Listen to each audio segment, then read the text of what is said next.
Yeah, good morning, Ian. You just mentioned him as a superstar. One of the differences between the West Indies series and this series is, with all respect to the West Indies, they didn't have a world-class batsman. Pakistan have a world-class batsman in Babar Azam. And not only is he good at white ball cricket, he's getting much better at red ball cricket recently. I'm going to show you how good he's been since the start of 2018. Look at the names below him. Labuschagne we saw in the Ashes and since. Steve Smith, Kohli, Williamson, three of the Fab Four, and Babar Azam should definitely be mentioned in that breath. Not only his stats, but the way he gets them. I'm going to show you from 2018 at Lord's how elegant a player he is. He plays through that offside beautifully. Lovely driver of the ball, good off the back foot and the front foot.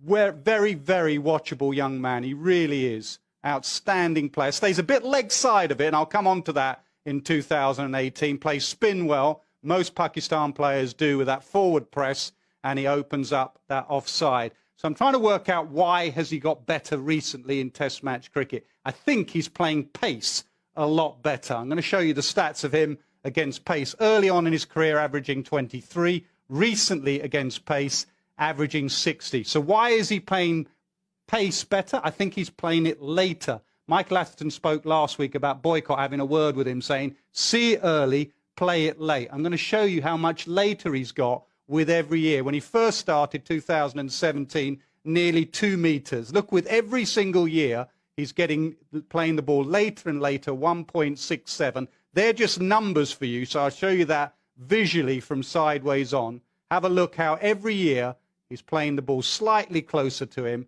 and more underneath him. So that's playing it later. I also think what he's done, I said in 2018, he was slightly leg side of the ball. Think Virat Kohli in 2014, nicking off outside off stump. I think he's moved over a little bit. Have a look at him in 2018, and you can see his off stump. And if Broad on this occasion bowls the channel, all he can do from that position is throw his hands at the ball and get opened up in that corridor of uncertainty. Have a look at him, what we saw of him last year in the 2019 ODI comp. How he covers off stump. You can see a little bit of leg stump, and that gets his head and his eyes and his hands closer to the ball. So his technique's better. One area England might go at him is a bouncer. Ben Stokes at Lord's ended his tour with a short ball. He was batting at Lord's on 68, and Stokes went at him and bust his arm. Now, we're not sure if Stokes can bowl, but we got Archer in the side, and on a reasonably quick Old Trafford pitch, England will remember this. And I think they'll go at him with some short stuff eventually. So there's an area where he's improved, and there's an area where England can bowl at him. One thing's for certain, he has a trademark shot, and that is the cover drive. We talk about the Ian Bell cover drive in England. There is nothing better than a Babar Azam cover drive. This is just about as good as it gets. Look at that for the pose, look at that at the position. That is absolutely technically perfect. I think for Pakistan to win this series, Babar Azam needs to have a good series. If he has a good series, it will be very, very watchable. He is a gun player.